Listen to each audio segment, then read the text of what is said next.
Une agriculture durable qui structure les zones périurbaines et naturelles, des circuits courts entre consommateurs et entreprises agricoles, voilà le projet promu par la Carène, valorisé notamment pour la première fois cette année avec la manifestation Fermes en Ville qui a rassemblé 10 000 visiteurs en septembre.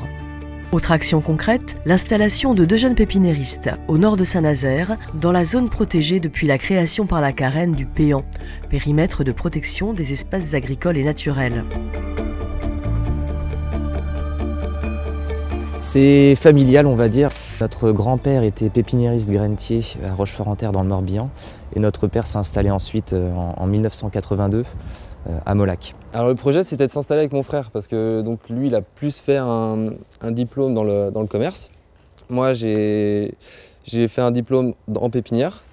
Suite à notre étude de marché, nous nous sommes rendus compte que Saint-Nazaire et la presqu'île de Guérande étaient une zone attractive, attirante, dynamique. Donc on a cherché à s'installer ici.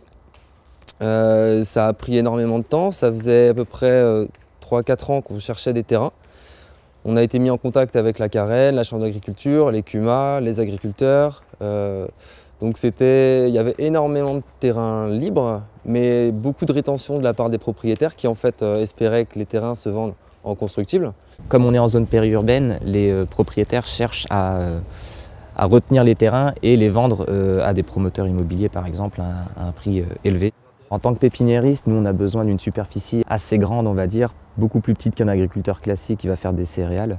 Mais nous on va avoir besoin quand même de beaucoup de surface. Donc le Péan en fait est venu s'immiscer là-dedans parce que ça bloquait les terres, en terres agricoles.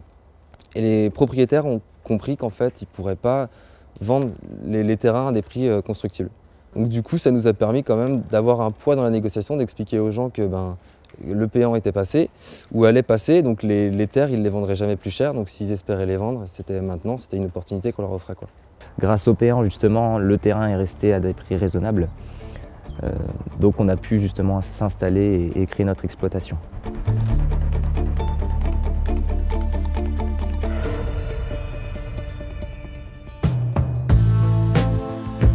Soucieux de l'équilibre écologique de son territoire, la Carène apporte son soutien aux actions de lutte contre la Jussie, plante invasive en Brière.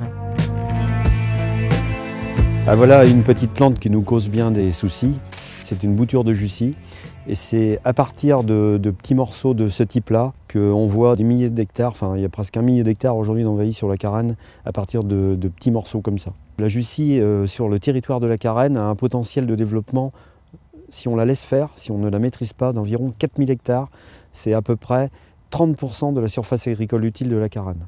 À première vue, ça pourrait passer pour être une affaire agricolo-agricole ou briéro-briéronne, mais ce n'est pas ça du tout. Effectivement, nous, on est vraiment menacés par la Jussie dans notre activité parce que le pâturage peut être détruit. Toute la biodiversité végétale qui est la base de notre activité agricole, elle est carrément menacée. Mais en plus de ça, c'est clair que si on laisse la Jussie se développer, le marais risque de se combler de façon accélérée. Les habitants qui sont proches du marais pourraient se retrouver avec des inondations de plus en plus fortes. Alors tous les usages sont impactés, je pense à la pêche, à la chasse, le tourisme. La Carène s'est engagée financièrement, que ce soit pour la pose de barrages filtres, que ce soit pour l'accompagnement des expérimentations de salinisation qui ont eu lieu avec le SBVB. Je pense qu'il y a des solutions qui se dégagent. Simplement, il faudra des décisions politiques fortes en matière de gestion. Il faudra un engagement fort de nos élus et surtout une acceptation par tous les usagers qu'il faudra qu'on change nos habitudes.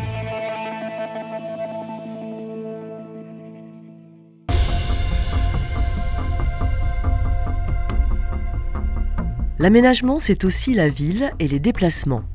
Au-delà de sa modernisation et de son extension, la rénovation de la gare TGV, et en particulier son ouverture au nord, va offrir de nouvelles perspectives pour les quartiers nord de l'agglomération, en les rapprochant du centre-ville.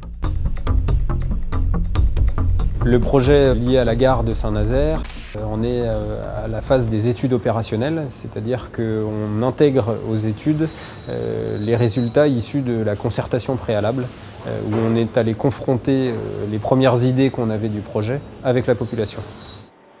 Il y a un souhait de la population de voir la gare être une véritable entrée de ville.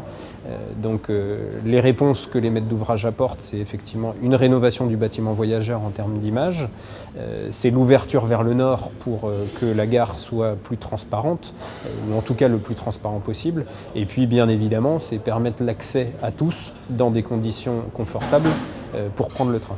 On peut éventuellement parler par exemple du concours d'architecture de la Carène et de la ville de Saint-Nazaire pour l'accès au nord. On peut parler du souci de SNCF Réseau quant au prolongement de la passerelle et de l'habillage architectural et un peu design de la passerelle. Et puis bien évidemment la reprise complète du bâtiment voyageur par SNCF Gare et Connexion. On voit bien aujourd'hui que les déplacements ferroviaires sont de plus en plus nombreux. Et effectivement, pour une ville et une agglomération de la taille de Saint-Nazaire, il était primordial de pouvoir lancer les études et bientôt les travaux pour permettre l'accès à tous de la gare.